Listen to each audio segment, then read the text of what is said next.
नमस्कार साथियों, स्वागत है आपका आरएससीआईटी परीक्षाओं तथा सभी प्रतियोगी परीक्षाओं के लिए अति महत्वपूर्ण प्रश्नों की इसे प्रश्नोत्तरी में। तो चलिए शुरू करते हैं। सबसे पहले question number 1। Dash Microsoft word में एक तरीका है जो आपके द्वारा दस्तावेज में किए परिवर्तन को मॉनिटर कर सकता है। तो देखिए किस तरीके से अपने जो दस्तावेज में जो परिवर्तन किया है उसको अपने को पता लगाना हो कि क्या क्या परिवर्तन किया है, वो किन के जरिए कर सकते हैं। तो अपना इसका सही आंसर है ट्रैक चेंजेस। तो देखिए जिस प्रकार से अपने पास एक ये पेज है, इस पेज में अपने कुछ मैटर डाल रखा है, कुछ लिख रखा है। अपन किसी को देते हैं कि इसमें भाई गलतियां ढूंढ के बता, क्या क्या चेंजेस करने की जरूरत है, क्या क्या इनमें गलतियां हैं। तो वो चेंजेस करेगा, जो गलतियां निकालेगा। अपने को कैसे पता चलेगा कि क्या क्या चेंजेस हुए हैं। तो अपन ये ट्रैक चेंज ऑप्शन है, ये उस डॉक्यूमेंट में ट्रैक चेंज ऑप्शन चालू करके अगर देते हैं तो जो भी वो चेंजेस करेगा अपने को पता चल जाएगा कि इस लाइन में ये चेंज हुआ है, इस वर्ड में ये चेंज हुआ है। इसलिए ट्रैक चेंज अपने ऑप्शन काम में लिया जाता है। आगे बढ़ते हैं। अगला क्वेश्चन है, ईमेल भेजने के दौरान यदि आप अटैच फाइल डैश हो रही है। देखिए जब भी अपन ईमेल भेजते हैं, किसी को ईमेल भेजते हैं, ईमेल के साथ कोई फाइल भेज रहे हैं, कोई वीडियो भेज रहे हैं, कोई ऑडियो भेज रहे हैं, तो देखिए अपने को कई बार देखा होगा वो डाउनलोड होती हुई प्रतीत हो रही है। तो उसे क्या कहते हैं? तो उसका सही आंसर अपना सर्वर पर अपलोड होना। अब देखिए जो अपना कंप्यूटर है, उस कंप्यूटर पर अपने इंटरनेट से कोई अपन चीज लेते हैं, कोई फाइल लेते हैं, कोई वीडियो लेते हैं, तो उसे डाउनलोड करना कहते हैं। और यदि अपने कंप्यूटर से उस इंटरनेट पे कोई चीज डालते हैं तो उसे अपलोड करना कहते हैं। ठीक है, डाउनलोड करना और अपलोड करना समझ गए होंगे। अपन किसी चीज को प्राप्त करना है अपने इंटरनेट से तो उसे डाउनलोड करना कहेंगे। उस इंटरनेट पे अपने कुछ डालनी है चीज तो उसे अपलोड करना कहेंगे। तो इस क्वेश्चन का सही आंसर हो जाएगा सर्वर पर अपलोड करना। आगे बढ़ते हैं। अगला क्वेश्चन है, रिस्टोर पॉइंट सेट करने पर अगर कंप्यूटर क्रैश हो जाए तो निम्न में से क्या हम वापस रिस्टोर कर सकते हैं। यदि देखो अपन अपने कंप्यूटर को रिस्टोर कर रहे हैं, रिस्टोर करते समय अपन यदि अपना कंप्यूटर क्रैश हो जाए, उन फाइलों को अगर अपन उसके बाद वापस लाना हो, क्या उनको ला सकते हैं? अगर ला सकते हैं तो किन के जरिए ला सकते हैं? तो देखिए किन के जरिए ला सकते हैं। सिस्टम फाइल इंस्टॉल एप्लीकेशन को रिस्टोर करना, बिल्कुल सही है। विंडो रजिस्ट्री रिस्टोर करना, ये भी सही है। विंडो रजिस्ट्री रिस्टोर करना और सिस्टम फाइल इंस्टॉल एप्लीकेशन को रिस्टोर करना, दोनों। तो अपना इसका सही आंसर क्या हो जाएगा? सी। दोनों, ये दोनों के जरिए अपन अपनी जो रिस्टोर फाइल है उनको ला सकते हैं। आगे बढ़ते हैं। अगला क्वेश्चन है, डैश का उपयोग वर्तमान विंडो को दो हिस्सों में विभाजित करने के लिए किया जाता है ताकि हम एक ही समय में एक ही दस्तावेज के विभिन्न अनुभागों को देख सकें। अब देखिए जैसे जैसे अपने पास एक ये पेज है, ये दस्तावेज है, इसमें अपने कुछ मैटर लिख रखा है। अब अपन चाहते हैं कि अपने को एक टाइम पे ऊपर का हिस्सा भी दिखे और नीचे का हिस्सा भी दिखे। अब देखिए ये तो पॉसिबल नहीं हो सकता। यदि अपन ऊपर का हिस्सा देखेंगे, स्क्रॉल करके ऊपर लेके आएंगे तो नीचे का हिस्सा छुप जाएगा। यदि अपन नीचे का हिस्सा देखेंगे तो स्क्रॉल करके नीचे लेके आएंगे तो ऊपर का हिस्सा नहीं दिखाई देगा। तो अपन किनके जरिए अपन दोनों हिस्से देख सकते हैं? तो अपना इसका सही आंसर क्या हो जाएगा? Splitting window. अब देखिए जैसे अपने माइक्रोसॉफ्ट वर्ड है, माइक्रोसॉफ्ट वर्ड के अंदर यहां पे होती है अपनी स्प्लिटिंग विंडो। अपना जो ये पेज है, इस पेज में अपने कुछ पैराग्राफ लिख रखा है, अपने कुछ लिख रखा है, मैटर लिख रखा है। तो अपन क्या करेंगे, ऊपर का हिस्सा और नीचे का हिस्सा दोनों लेके आएंगे। तो क्या करेंगे, कहां से अपने को देखना है वहां पे माउस से क्लिक करेंगे और स्प्लिट के ऊपर जैसे अपन क्लिक करेंगे ये दो भागों में विभाजित हो जाएगा, जिससे अपन ऊपर का हिस्सा भी देख पाएंगे और नीचे का हिस्सा भी अपन इसके जरिए देख पाएंगे। एक देखिए आपको ये दिखाई दे रहा है न्यू विंडो। अब अपने को उसी डॉक्यूमेंट की अपने को कॉपी चाहिए नई डॉक्यूमेंट फाइल के जरिए। तो अपन जैसे ही न्यू विंडो के ऊपर क्लिक करेंगे सेम वैसी की वैसी एक नई अपने को कॉपी मिल जाएगी। अगर अपन बात करें तो अरेंज ऑल क्या काम में आता है? जैसे ही अपन जितनी भी अपने विंडो की कॉपियां ओपन कर रखी हैं उन सभी को एक साथ ओपन करना हो तब अपन अरेंज ऑल का यूज करेंगे। एक है मैक्रोज क्या काम में लिया जाता है?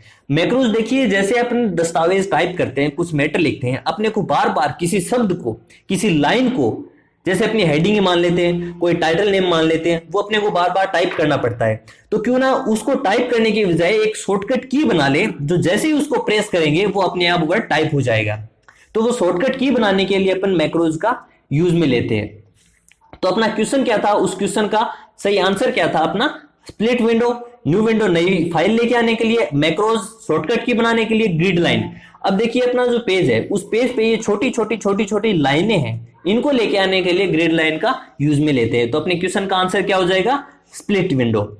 आगे बढ़ते हैं, अगले क्वेश्चन की तरफ बढ़ते हैं। अगला क्वेश्चन है पावर पॉइंट में पहले से ही इंसर्ट इमेज को एडिट करने पर क्या घटित होता है? यदि आपके पास अपने जो पावर पॉइंट है उसके अंदर जो पहले से इंसर्ट विंडो है, यदि अपने पास अपने पावर पॉइंट में पहले से कोई इमेज इंसर्ट है, उसको अपन एडिट करेंगे, उसको चेंज करेंगे तो क्या होगा? तो देखते हैं। स्रोत फाइल जो पहले से इंसर्ट की हुई थी चेंज नहीं होगी। स्रोत फाइल जो पहले से इंसर्ट की हुई थी चेंज हो जाएगी। जब आप प्रेजेंटेशन को सेव करते हैं स्रोत फाइल चेंज हो जाती है, उपरोक्त में से कोई नहीं। तो अपना इसका सही आंसर क्या होगा? स्रोत फाइल जो पहले से इंसर्ट की हुई थी वो चेंज नहीं होगी। क्यों? क्योंकि अपने पावर पॉइंट में पहले से ही बाय डिफॉल्ट उसके अंदर सेव होती है, इसलिए वो चेंज नहीं हो सकती। ठीक है, तो इसका अपना सही आंसर क्या हो जाएगा? स्रोत फाइल जो पहले से ही इंसर्ट की हुई थी वो बिल्कुल चेंज नहीं हो सकती। आगे बढ़ते हैं, अगला क्वेश्चन है आप कंप्यूटर से सोशल मीडिया का उपयोग डैश से कर सकते हैं। अब देखिए इनमें कौन सा सोशल मीडिया का घटक है, कौन सा सोशल मीडिया का स्रोत है? वर्ड, एक्सेल, पीपीटी, ये तो एमएस ऑफिस का है। यूट्यूब हम सभी जानते हैं क्या काम में लिया जाता है? गूगल प्ले, किसी जो एप्लीकेशन है उसको डाउनलोड करने के लिए। आउटलुक, अपने पास जैसे 4-5 अपने ईमेल है उन सभी को एक साथ मैनेज करने के लिए जिस ऐप का यूज करते हैं वो होती है आउटलुक। अगला है फेसबुक, इंस्टाग्राम, गूगल प्लस। तो अपना इसका सही आंसर क्या हो जाएगा? फेसबुक, इंस्टाग्राम, गूगल प्लस, ये होती है सोशल मीडिया। आगे बढ़ते हैं, अगला क्वेश्चन है आईआरसीटीसी का पूर्ण रूप क्या है? अब देखिए अगर अपन बात करें तो आईआरसीटीसी होती क्या है? जब भी अपन ऑनलाइन अपने ट्रेन की टिकट बुक करते हैं तो अपन आईआरसीटीसी के जरिए उस टिकट को बुक किया जाता है। ये होता है आईआरसीटीसी का लोगो, यही होती है आईआरसीटीसी की वेबसाइट, और इसके जरिए अपन ई टिकट बुक कर सकते हैं और ये अपनी ट्रेन, इसकी अपन टिकट बुक कर सकते हैं। तो अपना क्वेश्चन क्या था कि आईआरसीटीसी का पूर्ण रूप क्या है? तो अपना इसका सही आंसर हो जाएगा Indian railway catering and tourism corporation. आगे बढ़ते हैं, अगला क्वेश्चन है डैश में 12 अंकों का विशिष्ट पहचान संख्या होती है जो सभी भारतीय निवासियों को उनके बायोमेट्रिक और सांख्यिकीय डाटा के आधार पर जारी की जाती है। तो अपना कौन सा ऐसा पहचान संख्या होती है, कौन सी ऐसी पहचान होता है अपने पास जिनमें 12 अंकों का डिजिट होता है? तो इसका सही आंसर क्या होगा? अपना आधार। आधार के अंदर 12 अंकों का डिजिट होता है जिनसे अपनी पहचान होती है। अगर अपन बात करें तो यूआरएल, यूआरएल की फुल फॉर्म क्या होती है? Uniform resource locator. क्या होती है? Uniform resource locator, uniform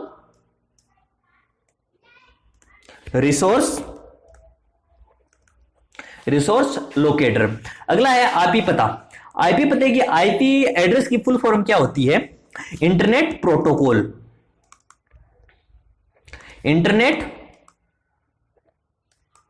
protocol. यदि आपसे पूछ ले कि आईपी एड्रेस का जो एग्जांपल होता है वो किस प्रकार से होता है, आईपी एड्रेस होता क्या है? जो अपने इंटरनेट होता है उसका एड्रेस होता है। जब भी गवर्नमेंट अपने पता लगा सकती है कि कहां से कौन सा व्यक्ति अपने इंटरनेट से क्या प्रयोग कर रहा है, तो वो इंटरनेट पता कुछ इस प्रकार से होता है जैसे 162.223.678, ये होते हैं कुछ इस प्रकार से आईपी एड्रेस। अगला है पैन।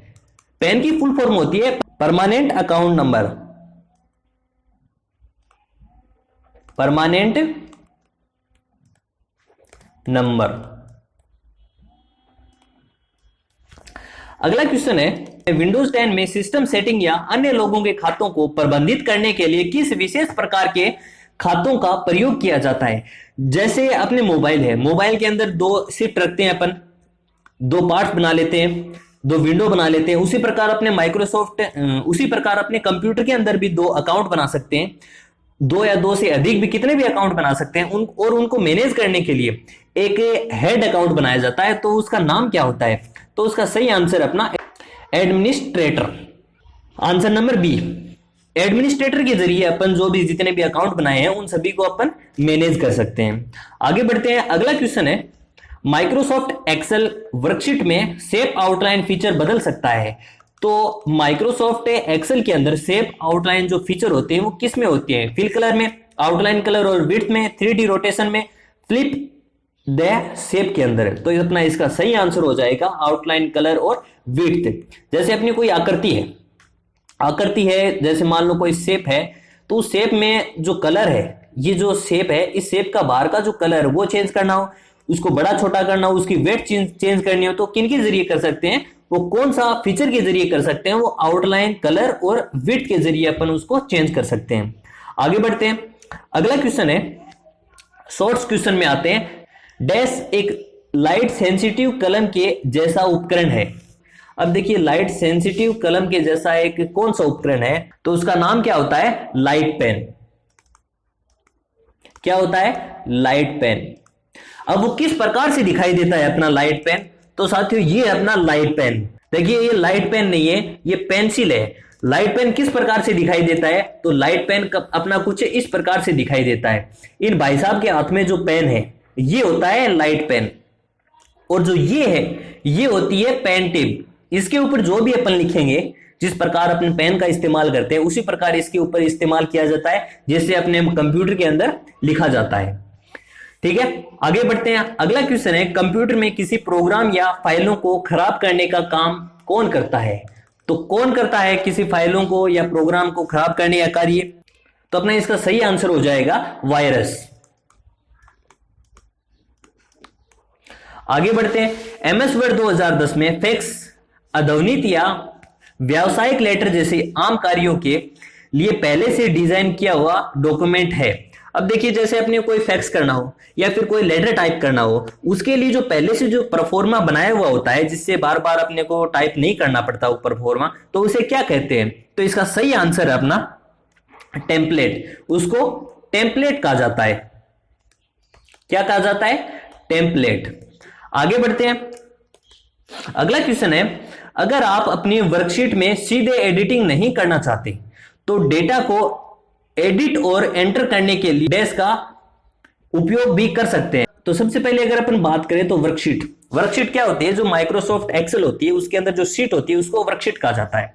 तो उसका सही आंसर अपना फॉर्मूला बार के जरिए अपने जो वैल्यू है वो निकाल सकते हैं विदाउट फॉर्मूला एंटर किए। तो लिख देते हैं यहां पे फॉर्मूला बार। अगला क्वेश्चन है, एमएस पावर पॉइंट 2010 की प्रथम स्लाइड किस नाम से जानी जाती है? तो जब भी अपन पावर पॉइंट ओपन करते हैं, कुछ प्रेजेंटेशन बनाते हैं, उसमें जो पहली स्लाइड होती है उसको क्या कहा जाता है? तो उसको कहा जाता है टाइटल स्लाइड।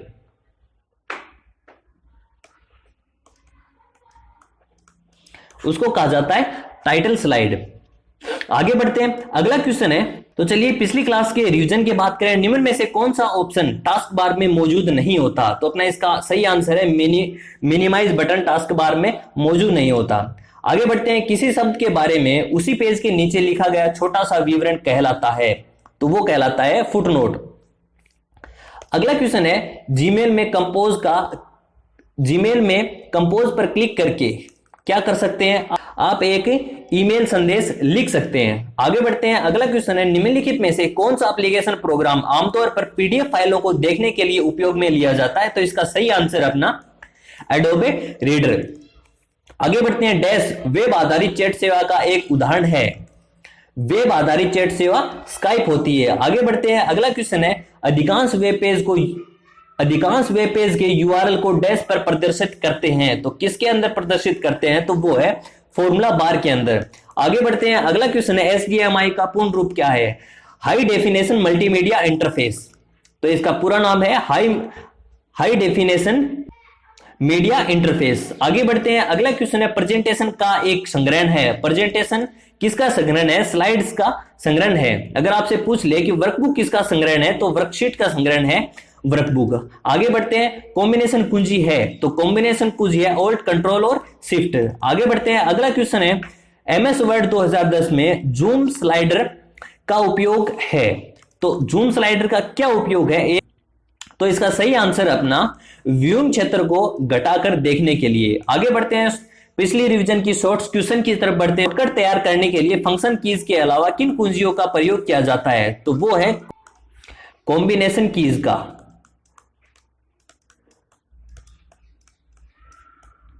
कॉम्बिनेशन कीज का। आगे बढ़ते हैं। डैश एक बैकग्राउंड सॉफ्टवेयर है जिसकी मदद से कंप्यूटर अपने आंतरिक संसाधनों को व्यवस्थित करता है। तो किनके जरिए अपने आंतरिक संसाधनों को व्यवस्थित करता है कंप्यूटर? सिस्टम सॉफ्टवेयर के जरिए, सिस्टम सॉफ्टवेयर के जरिए। अगला क्वेश्चन है, एमएस वर्ड 2010 में फॉन्ट साइज में मापा जाता है। तो एमएस वर्ड 2010 की जो फॉन्ट साइज है उसको किस में मापा जाता है? तो उसको मापा जाता है पॉइंट्स में,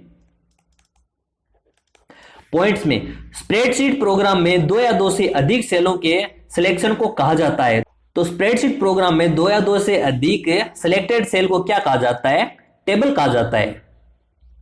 आगे बढ़ते हैं। अगला क्वेश्चन है, एमएस पावरपॉइंट 2010 में पूर्व निर्धारित फॉन्ट कलर ग्राफिक प्रभाव का चयन कर नवीन प्रस्तुतिकरण के सहेज में आपकी मदद कौन करता है? जो पहले से डिजाइन की हुई होती हैं उसमें और ग्राफिक ऐड करने के लिए कौन मदद करता है? तो वो अपना डिजाइन टेम्पलेट। क्या है? Design template. ठीक है साथियों, तो ये थे आज के अपने कुछ क्वेश्चंस। उम्मीद है आपको ये क्वेश्चन पसंद आए होंगे। और आज की क्लास में इतना ही। अगली क्लास में फिर मिलेंगे, तब तक के लिए धन्यवाद।